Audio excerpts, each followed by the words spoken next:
जय श्री कृष्ण चैतन्य प्रभु नित्यानंद श्री अद्वैत गदाधार श्रीवासादि गौर भक्त वृंदा। हरे कृष्णा कृष्ण कृष्ण हरे हरे, हरे Ram Ram Ram Hare Hare. Hare Krishna, welcome back.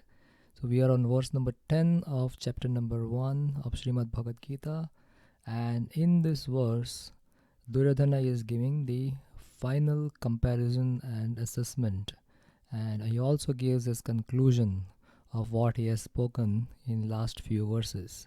So Duryodhana begins with actually giving the description of the great warriors from the Pandava side, and then he describes his own army, and then Duryodhana thinks that his army is immeasurable, whereas the army of the Pandavas is measurable. So that is what is going on in this verse. So let's read the Sanskrit. Aparyaptam tad asmakam balam bhishmabhirakshitam paryaptam twim idam etesham balam bhimabhirakshitam. Aparyaptam tad asmakam balam bhishmabhirakshitam. So he's saying that our strength is immeasurable. Aparyaptam. And we are perfectly protected by whom? By grandfather Bhishma. He is the commander in chief. So Balam Bhishma Bhirakshitam.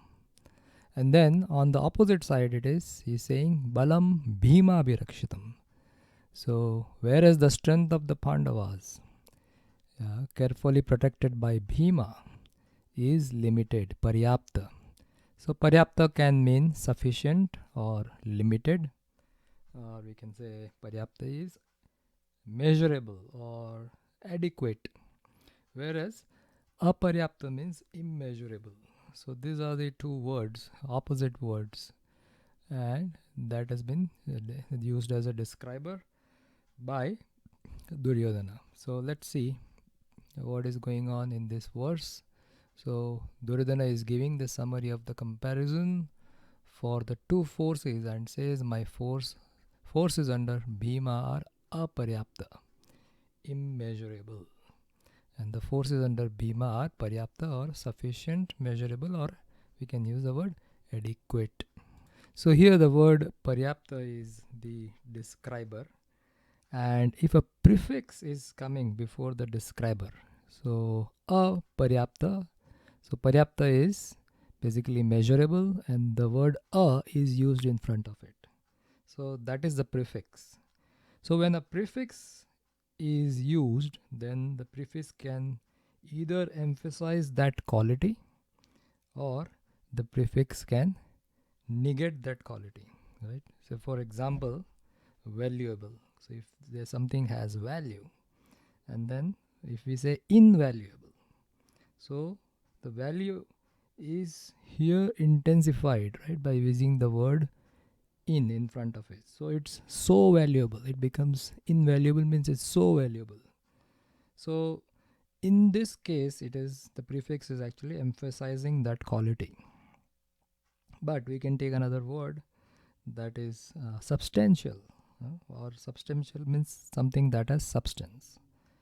And then if we say insubstantial, means there is that thing doesn't have any substance. So here insubstantial is the negator. So another word can be valid, right? And then invalid. So there can be many words like that. When you use the prefix, then it can either negate or it can intensify. So the word aparyapta is there. So aparyapta means it is considered as immeasurable, or when it is intensified and where it is used as an intensifier, then it means as immeasurable.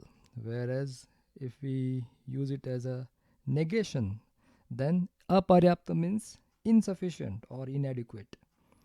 So there are two acharyas, that one is Baldev Vidyabhushan, another is Vishwanath Chakravarti Thakur.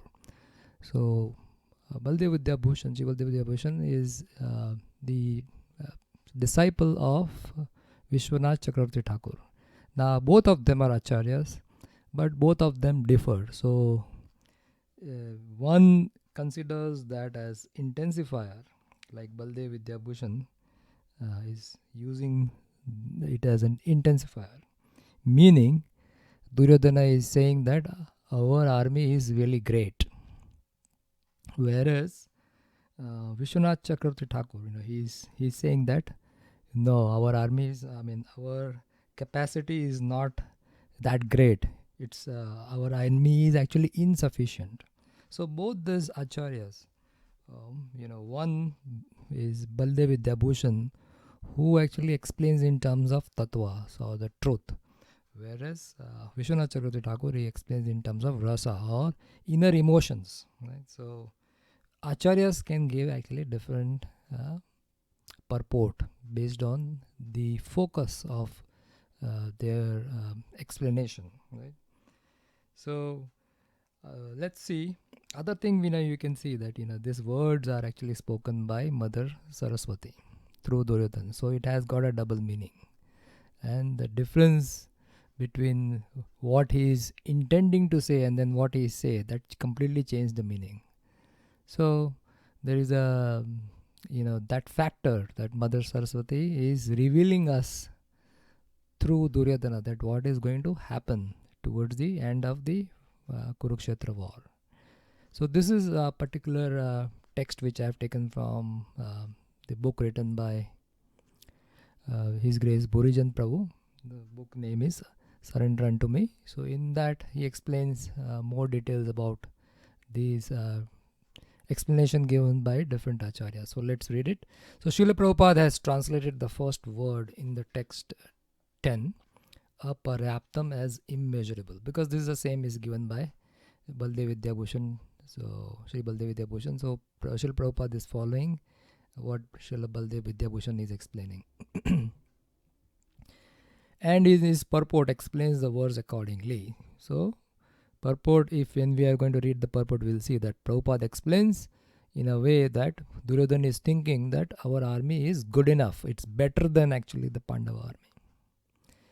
So Sri Baldev Vidyabhushan has also taken the meaning aparyaptam in that way. Srila Vishwanath Chakravarti Thakur, however, has given aparyaptam as opposite meaning. Yeah. So Prabhu is saying over here, in the introduction they have discussed the acharyas differing. So there can be a different in the commentaries, different meanings given in commentaries of various acharyas. Thus, depending upon which way the word is taken, the first line of the verse can either mean our strength is immeasurable, or it can mean our strength is insufficient. When the first meaning is used, as it was used by Srila Prabhupada, means our strength is immeasurable, is good enough, we can beat the Pandavas. Then the sentence continues, and we are perfectly protected by grandfather Bhishma. So he is saying that if we think it as immeasurable, then the meaning continues as our army is very much sufficient because we are protected by grandfather Bhishma. And then Bhishma became encouraged when he heard this meaning, because he's standing in front of Dronacharya and Bhishma and speaking all these things. So when Bhishma hears it, that our army is immeasurable under Bhishma, then Bhishma becomes very happy because he is getting praised. Whereas the second meaning, however, was intended to encourage Dronacharya. Our strength is insufficient. So the strength of, if it is considered as aparyaptam is considered as insufficient, then the meaning turns out that our strength is insufficient because we are protected by Bhishma. Now why is that? Because Bhishma was a formidable warrior.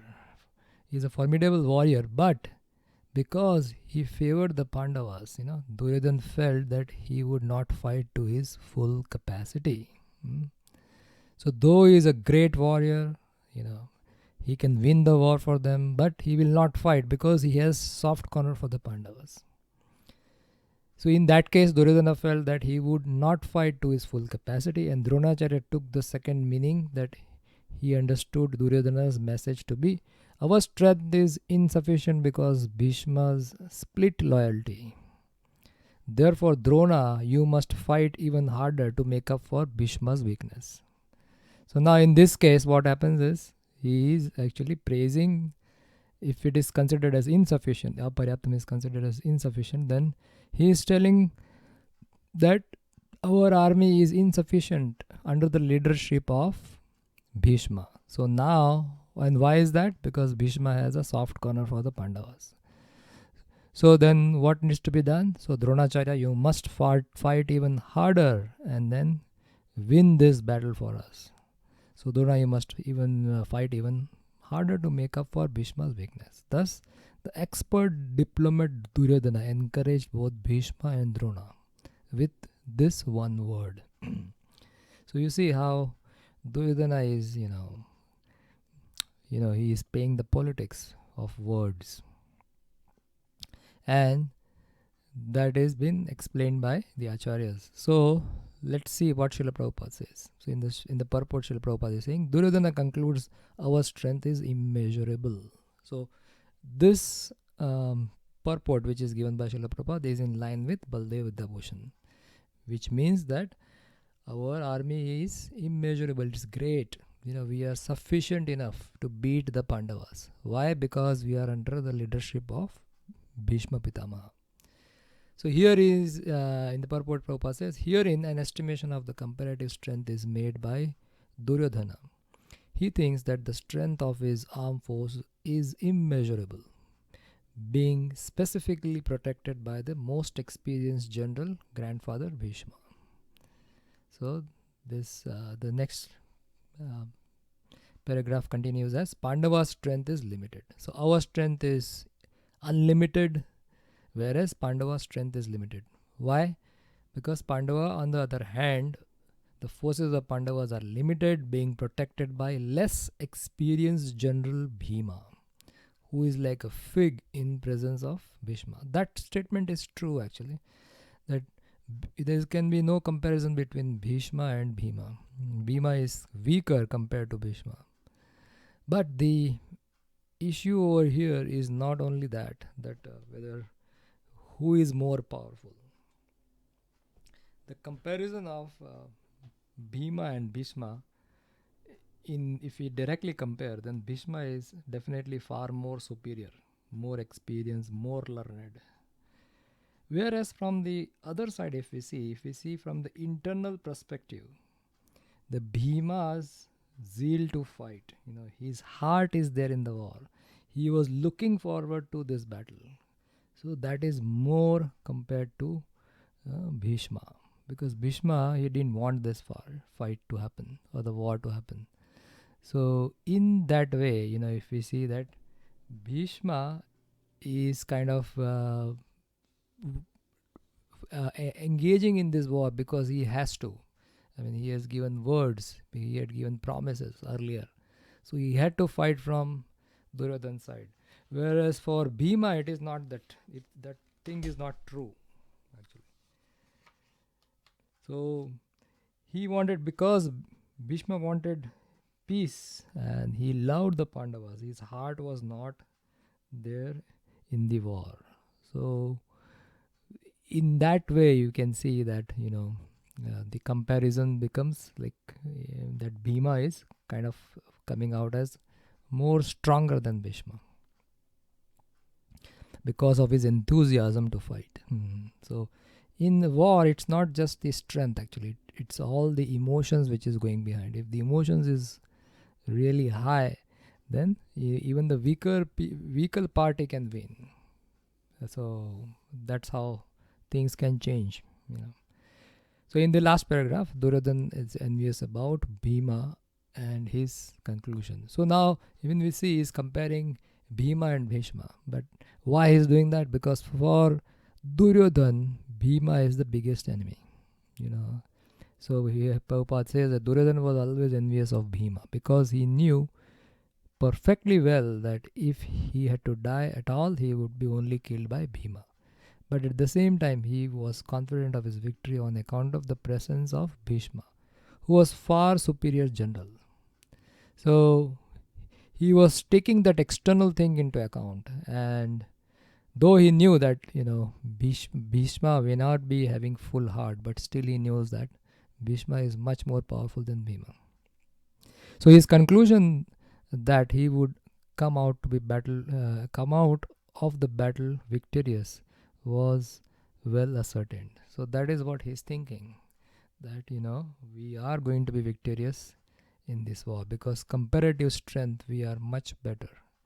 And the army strength also, we saw that the Pandavas, they have 7 Akshohinis, whereas the Kauravas had 11 Akshohinis. And also there were great fighters, great Maharathis in the Kaurava side, which is like Bhishma, Drona, Karna, Ashwatthama, even Duryodhana himself. He was not a Maharathi, but he was a great warrior. So then there were many other great warriors. So looking into all this, he gives his conclusion that, we are going to win this battle of Kurukshetra. So with this, we'll stop here and we'll continue our discussion in the next verse. Thank you so much. Srila Prabhupada ki jai. Srimad Bhagavad Gita ki jai. Gaur Premanande Haribol.